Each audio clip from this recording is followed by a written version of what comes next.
This is News Night, still ahead here on the show. Organized labor scale up protest over pension funds as they demand a full takeover of the board chairmanship position of the Social Security and National Insurance Trust after President Akufo-Addo waded into the proposed controversial sale of his stake in some 4 hotels.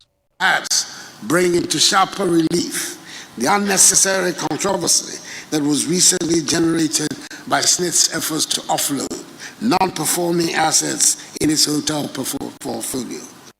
We'll get to hear from organized labor on this tonight. Also, Ghana Broadcasting Corporation (GBC) boss on the warpath with Sports Minister over claims that the state broadcaster was paid over $3 million for the broadcast of the 13th All Africa Games, insisting they received only $105,000.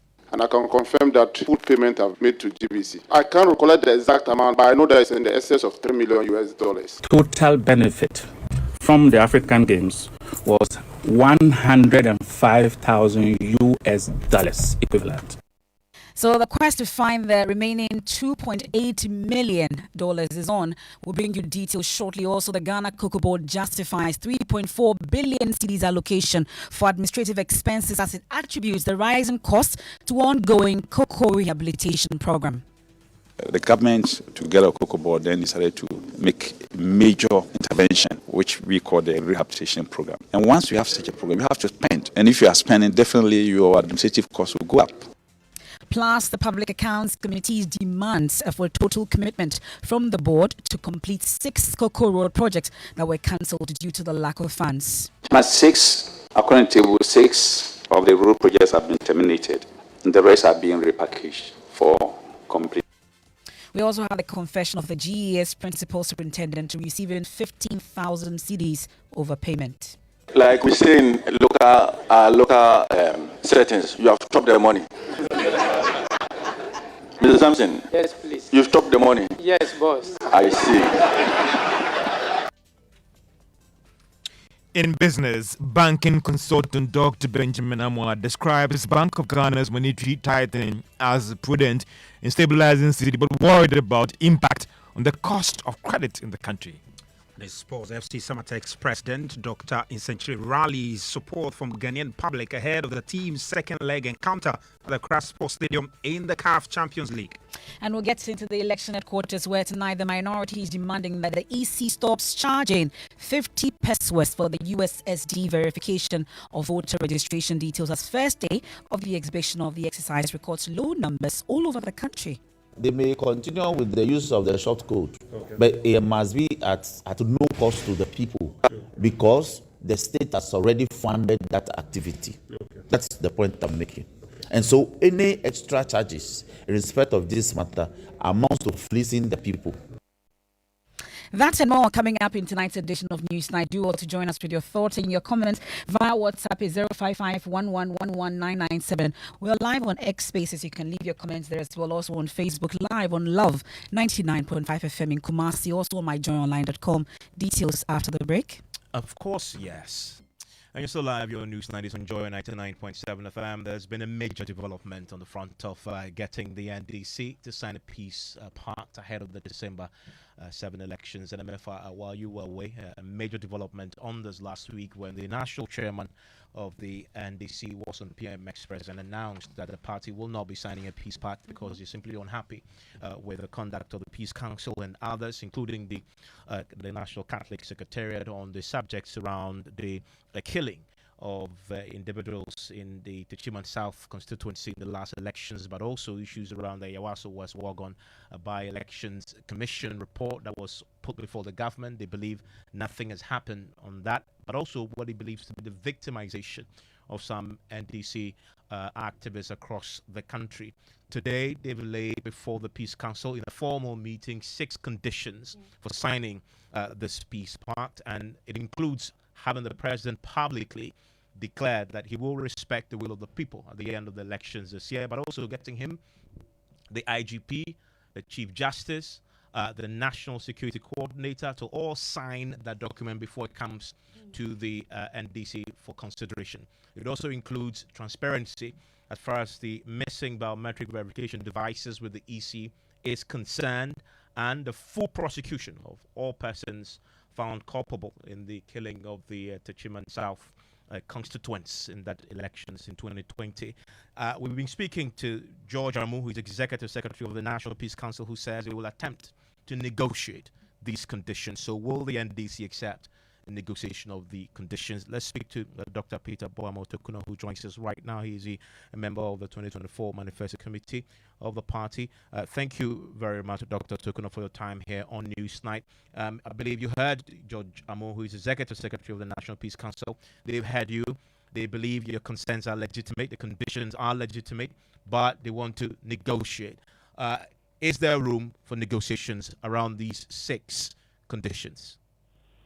Well, first of all, I think that there's no gain saying that if there is no justice, you can't get peace. And I always make the point that peace is a product, and it's a product that is produced or generated from certain actions, which includes trust.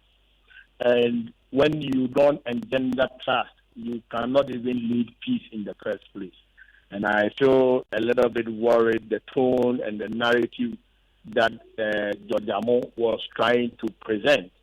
We have made these demands advisedly, and mind you, this is not the first time. I recall before we participated in the Peace Pact in 2020, we were making the demands that what has engulfed our electoral processes we call electoral violence, and the fact that political actors do not deal with people who perpetrate this violence is actually a function of certain institutions of state, which is the Ghana Police, the Attorney General, the Judiciary, and so on and so forth. And so when you want to do a peace pact and you ask MPP and NBC to come and sit down and sign peace pact, it is completely meaningless, because between MPP and NBC, one is in power.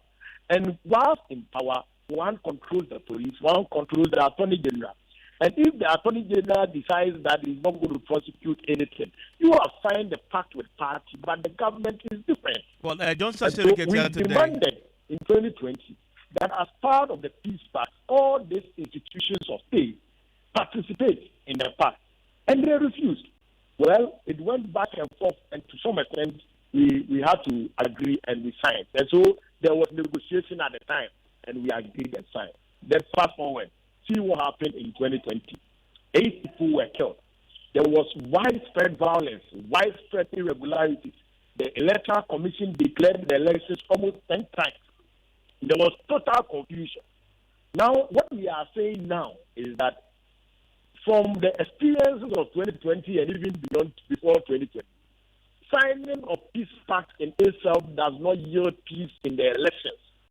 Signing of peace pact does not solve the fundamental problem of electoral violence and its prevention, and if you want, prosecution of those who perpetrate the electoral violence. And so this time around, for us to be able to sign any peace pact, we must see clear indications that there is a clear commitment, genuine commitment from the state, from the actors, from the stakeholders to have an outcome that is acceptable by all. Yeah, Dr. Boamo-Tokunor, quickly though on the subject. So will you or will you not accept to negotiate around these 6 conditions? Well, what it means is that one may have to define the terms of the negotiation and what we are negotiating about, because the demands that we have put across simply is demanding the implementation of a commission's report, the Ayawaso Commission report, a commission that was set up by the president. It's too much to ask the president to implement the report of his own commission that he set up. Is it too much to ask for justice for the families of the 8 people that lost their lives in the election? I have been asking the Ghana police every single time we have an encounter with them, what has happened to the investigation? And they will tell you, we'll come back to you, we'll come back to you. And for 8 years, nothing has happened from the investigation. Are we saying the bullets that flew all over the place, which we saw on TV, military men shooting, came from space, and nobody shot those bullets? We want justice in those matters. We want people who got the 1 million ballot papers to be printed to be prosecuted. I think this is fair to ask. So you're not ready to negotiate on them. Evans, is it not fair to ask for audit of the hours of the Electoral Commission? Well, you made the point. You made the point. You believe, of course, the Peace Council themselves say they are legitimate, but they will still want some concessions around this as they meet the MPP as well. They will also consider meeting the president if it's necessary to do so. In negotiations, though, they believe you must be prepared to concede something, and it is an exchange of you give up something to gain something in return. It's the NDC, and you were in the room. You understand the mood among the party. Are you in the mood to entertain a negotiation?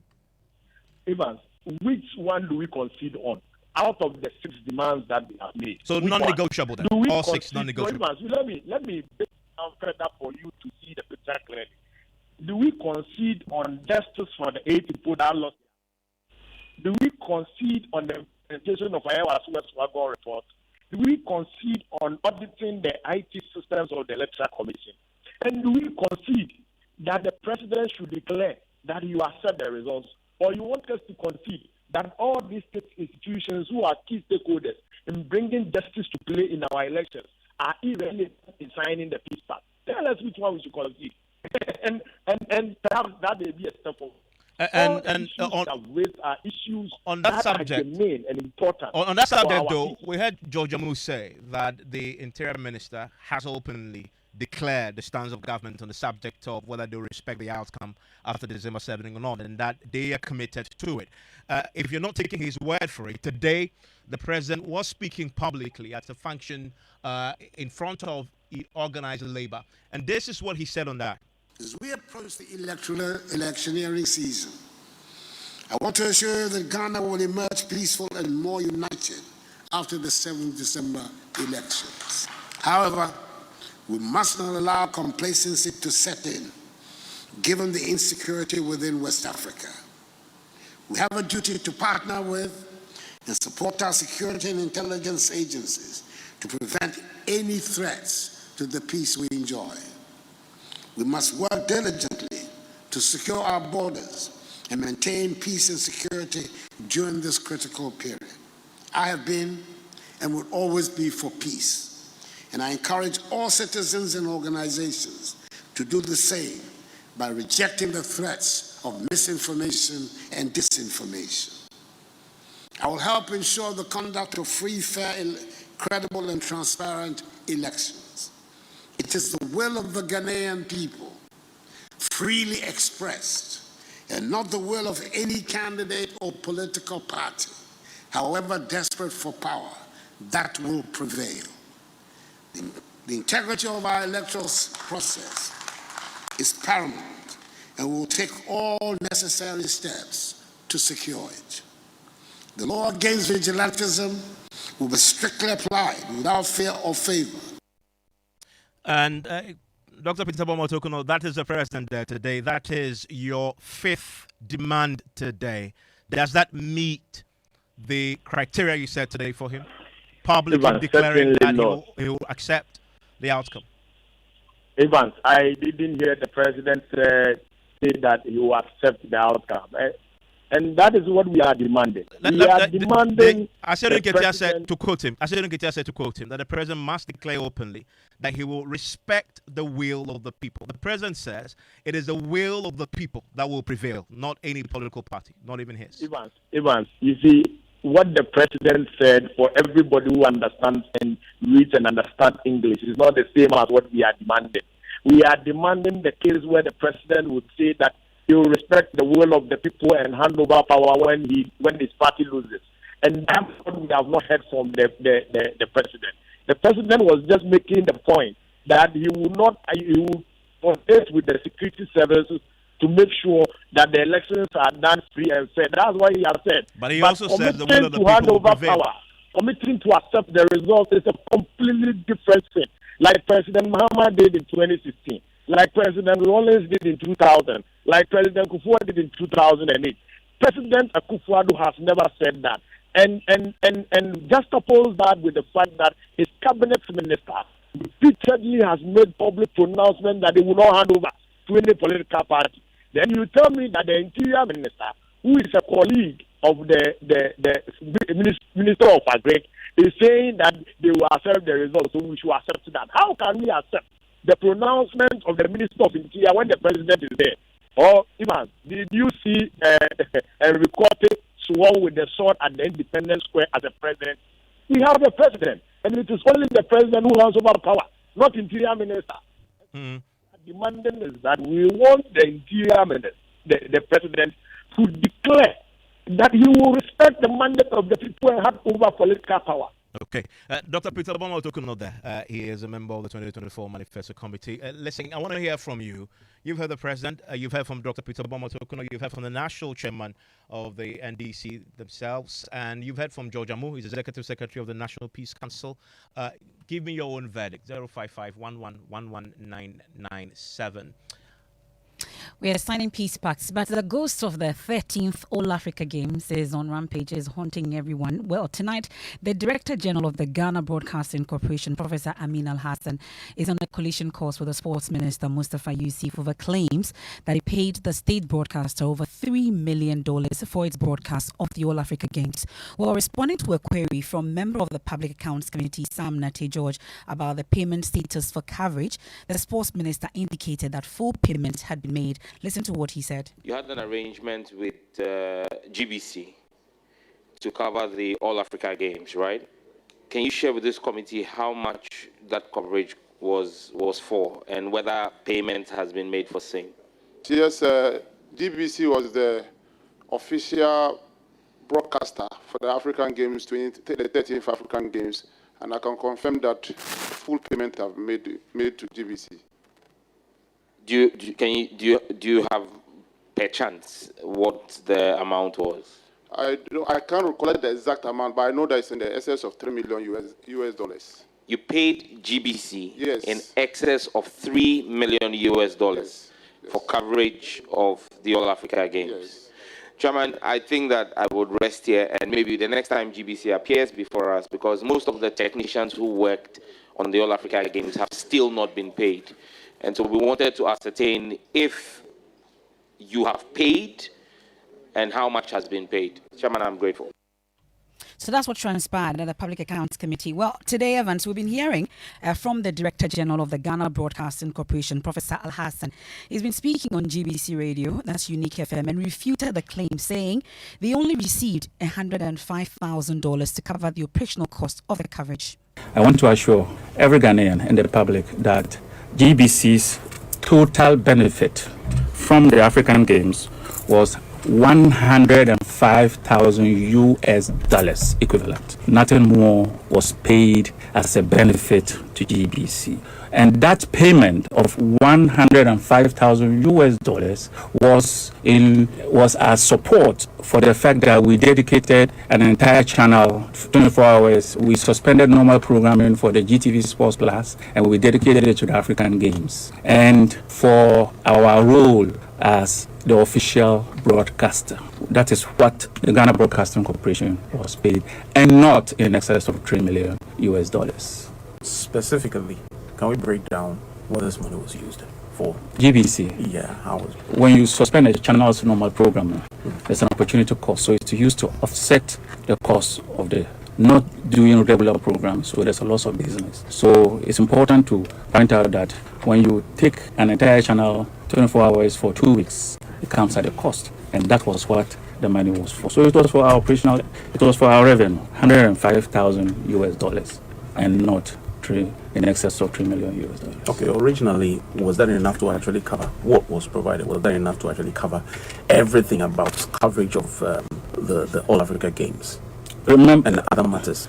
GBC did not go into the All Africa Games as a business, actually. We went in there as the national broadcaster, and what was paid to GBC wasn't exactly computed as cost of doing business. It was support to GBC. And I should explain to you that the Ghana Broadcasting Corporation was invited to the table less than 1 month to the games and to help with the production. We made it very clear that there was not enough time for GBC to procure the necessary equipment. So we were okay as official broadcaster, but definitely we needed a technical production team, and GBC did not have the equipment to do that. And in my letter to the chairman of Pact this morning, which has been dispatched, and copied to the Minister of Youth and Sports, as well as the Honorable Member of Parliament and Member of Pact who asked the question, to clarify that GBC earned $105,000 and not an excess of $3 million. Well, Evans, so this issue, it looks like there's more to it than we're hearing. Well, let me bring in my colleague Musbao. He's on the sports desk. He's been digging also to find out more. At least we've heard from the GBC boss. They say that the benefit that came to GBC was $105,000. But you've seen the contract between the Ghana Broadcasting Corporation and the Sports Ministry. The other components in there. Walk us through it. Yeah, so we've intercepted this contract that was signed between the Ministry of Youth and Sports and GBC. The contract, as we see here, was signed on behalf of the Ministry of Sports by the Sports Minister himself, Mr. Mustafa Usif, and for GBC, Professor Amin Al-Hassan. Now, in that contract, we see, let me just tell you, so the contract talks about the scope of the contract, says GBC shall provide all services, personnel and equipment needed for the below: 1. Broadcast management, international broadcast center, production of games from all venues, as in the attached appendix, montage, bumpers, video promos, etc. Goes on to say that GBC shall, do the live recording and broadcast of the opening and closing ceremonies, 7 to 10 hours of a daily show, and on and on and on, including a 1-hour daily African Games roundup program. Now, it continues to say that GBC, in terms of the, the obligations, and in the obligations, it talks about the fees. Now, it says it is agreed that GBC will provide services in the amount of $3.6 million. That's in the contract. It is agreed that GBC will provide services in the amount of $3.6 million. That's the contract. Exactly, that's the contract. And we listed some of the services they are looking to provide. And in that fee relating to the payment, it says that the Ministry of Youth and Sports is solely responsible for the payment of the service provided. That the Ministry of Youth and Sports will transfer the CD equivalent of the cash component to GBC for payment. That's the obligation on the part of the Ministry of Youth and Sports. And it goes on to talk about how the dispute will be settled and all of that. So that is the contract. It spells out what GBC was supposed to do and also tell us how much they were to be paid for the services based on the contract. Now, GBC, as the director mentioned in their letter to the Public Accounts Committee, they state, and I have it here, in paragraph 2 of that letter, they say that per an agreement with the Ministry of Youth and Sports, GBC, as the official broadcaster, was to supervise the technical production team that were to bring into the country their own production equipment and to undertake the production of the African Games. This suggests that GBC did not do the work alone. As in the technical production, exactly, the technical aspect of this wasn't theirs to execute.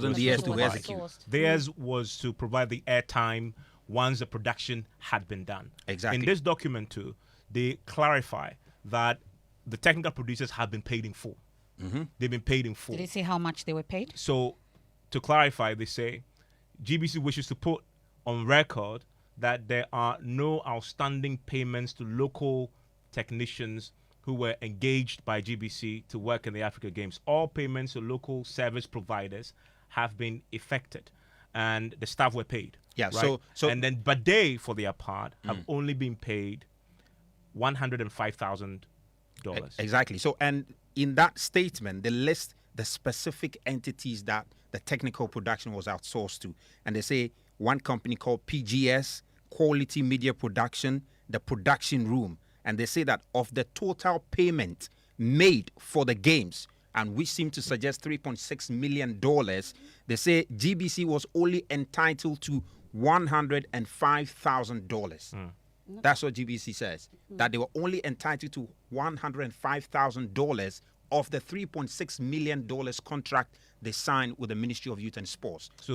And that offers some clarity. Exactly. There's a total payment. The point is, how much is the total payment? Does it tally with what the minister put before the committee? Exactly. But GBC says, if you say GBC, what we've been giving so far is $105,000. But the contract was between GBC and the Sports Ministry, and the amount they presented to the Sports Ministry is in excess of $3 million. So when the minister says GBC, the minister, and again, we need to clarify this, possibly meant GBC as in GBC will receive and pay the rest of the because they are supposed to supervise. Yes. And the contract was between GBC and the ministry. And I think one thing that GBC haven't clarified is whether they have indeed received $3.6 million from the sports ministry and is same to the companies they have outsourced. And a way to put it is, what's the total amount they have received? Exactly. Out of which theirs is $105,000. Out of which they are benefiting, because that seems to be the caveat. The director seems to be saying that they benefited only $105,000. Well, let's bring in a member of the Public Accounts Committee, Sam George. He actually raised this question before the Sports Ministry gave us this amount that was put out. Well, you've received this particular. I think we should just clarify if you've actually received this particular letter from GBC giving you that clarity that you were seeking. Good evening. I haven't received any letter yet, but I'm sure maybe it's been dispatched. But I've seen the letter and declaration. Does it provide some clarity then? At least we've been looking at the contract between the Youth and Sports Ministry and GBC in terms of how much exactly was supposed to be paid for the entire contract between GBC and the Sports Ministry. It actually has made the case worse. The letter by the GBC. And I've been listening in on the conversation you and Evans have been having. I mean, it's a very difficult task when you try to smoothing out a very bad case. There is no post-facto rationalization you will do or the ministry will do that will change the fact that the contract you reference, the contract that you have read, that you say you intercepted, we all have a copy of that contract. It is clear in that contract what is due GBC. In that contract, it states explicitly that GBC is due 3.6 million US dollars. That's what the contract says. It doesn't say anything about a third party. In fact, in the obligations of the party, it is clear their fees. It is agreed that GBC would provide services in the amount of 3.6 million. It goes on to break all the conditions down, the scope of work. In fact, when you read the previous page where the scope of work is in the contract, all the things that we are told third parties were contracted to do, the contract says GBC will do same. Now, if the contract has been signed between Professor Amin Al-Hassan and on behalf of GBC and Honorable Mustafa Yusuf on behalf of the Ministry of Youth and Sports to pay GBC 3.6 million, have you seen any contract, service level arrangement between GBC and any third party? Have you seen any contract stipulating what those third parties are offering and how much they are being paid for that service? Have you seen any such contract? Have you also seen anything that disputes the fact that the minister said he paid in excess of 3 million? Now we know it's 3.6 million US dollars. Professor Amin this morning on his network said he only received $105,000 and that there was evidence to that effect. If that is the case, was the payment of the $3,495,000 made US dollars made directly from the ministry to those third parties without it going through GBC? Would that not be in flagrant disregard of the contract that they signed? And would that not be in contradiction of what the minister said? Because the minister did not say that in excess of 3 million was paid to GBC and subcontractors. He said it was paid to GBC. He spoke under oath. I repeated the words to him and asked him specifically, so you paid GBC in excess of 3 million? He said yes. He didn't say GBC and its subcontractors. So if GBC is also saying, well, we only received 105,000, where or who to whom was the 3,495,000 paid, and on what basis? Really, the letter that I'm seeing from GBC, it looks like there's some confusion, really, because from what I see, part of it says of the total payments made for the games, GBC was only entitled to $105,000. Therefore, the statement that GBC was paid in excess of the $3 million US comes as a surprise. Really, it appears that they received more than the $105,000, but it appears that only this $105,000 is their benefit. Please don't introduce confusions into the minds of your listeners, because else that will be very mischievous. There is no such allusion. That allusion is yours that you are making. There is no such allusion to that in the statement that GBC authored. But if you heard me, at least the statement that I'm reading to you says of the total payments made for the games, GBC was only entitled. I'm reading verbatim. Yes, I'm reading verbatim, Mr. George. It says of the total payments made for the games, GBC was only entitled to $105,000 US. No.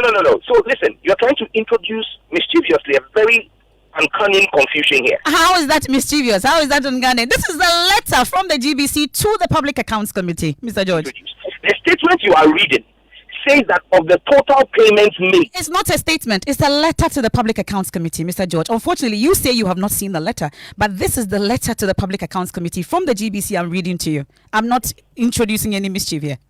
No. So then stick to the contents of the letter. Don't introduce your own reading into it. It did not say that of total payments made to GBC. You are not listening, Mr. George. I am reading verbatim the letter. I am not introducing my own interpretation.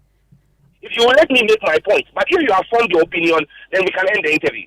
But if you have not formed your opinion and you want to hear my opinion, unfortunately, you want to listen to yourself, but not listening to me as well. I am just reading verbatim. I'm not introducing anything in here. Listen, the letter you are reading says of the total payments made for the games. It did not say of total payments made to the GBC. And one of the critical points I'm raising is the fact that the contract was with GBC for $3.6 million. So if that $3.6 million will be paid, it would have to be paid to the GBC for any onward payments. You are suggesting in your question to me, and you can play it back. If you didn't realize that's what you did, that's what you did. That statement that of the total payments made for the games suggests that GBC received more than 105, but only 105 was meant for GBC. The statement does not say that. And I'm saying don't introduce that, because that's not what the statement says. The point we must make here is very simple. The taxpayer has had $3.6 million of their money contracted to GBC. That money, we are told by the minister under oath, was paid in full to GBC. In full to GBC. Now, GBC Director General is telling the country that only $105,000 US came to GBC. And I have listened to his video, his voice, and watched his video on his own network this morning. And when he was asked if he had evidence of the 105,000, he retorted that public monies are not paid in bags, and that they are paid through the bank, and there's a bank trail. So you cannot suggest, remotely even, that this is monies that have been paid in a certain way. If they've been paid in any way, we must see the service level arrangements that authorize those payments to go from GBC to any third party. Then we need to ask ourselves, who are these third parties? Okay, so the letter, Mr. George, the letter from GBC that I was quoting from also mentions that the technical production was outsourced as GBC did not have the equipment to produce the games. It goes on to mention the companies that they outsource these technical production to. That must have been brought to your attention as well. That's contained in the letter. Yes. But the mere fact that GBC has stated that they outsourced this to these three companies, have you seen any service level agreement that points to what the cost is for the services? What service did any of they just listed three companies. What did those three companies specifically do? In the contract that you have seen, that I have also seen, that contracts GBC, the scope of work and the duties of GBC are spelled out explicitly in that contract. So what portions of that contract did each of these three play? Does the statement tell you? It talks about it, at least. It tells you about the technical production. It tells you, but they don't give any amount. I'm sure these are questions that we want to ask going forward, but it talks about the technical production. It tells us. Technical production, what is technical production? What you're a media house.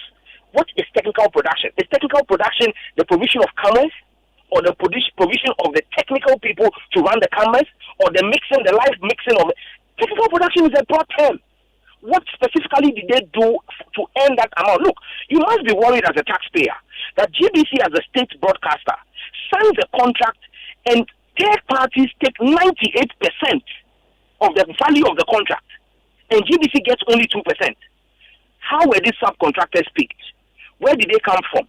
The Director General says that they had to take subcontractors because GBC did not have the cameras and the equipment. I don't believe that GBC did not have the technical expertise. The issue was... That's what GBC is explaining. They say that they were to supervise the technical production teams that were going to bring into the country their own production equipment and to undertake the production of the African Games. At least this is a letter from the GBC. Listen, I'm saying to you, if you had $3.5 million to pay third parties to get the technical equipment that you needed for the production, could GBC not have procured those equipment and own them now after the games? Who are these third parties? On what basis were they chosen? How were they paid? Clearly, the payment did not go to GBC. Okay. Because Professor Amin Al-Hassan's statement, only 105,000 came to him. So how was the 3.495 million disbursed? Am I sensing, Mr. George, that you even doubt what GBC is putting out? You think there is more to it than meets the eye? GBC has just put out a bunch of words. Did not put out any evidence. Okay.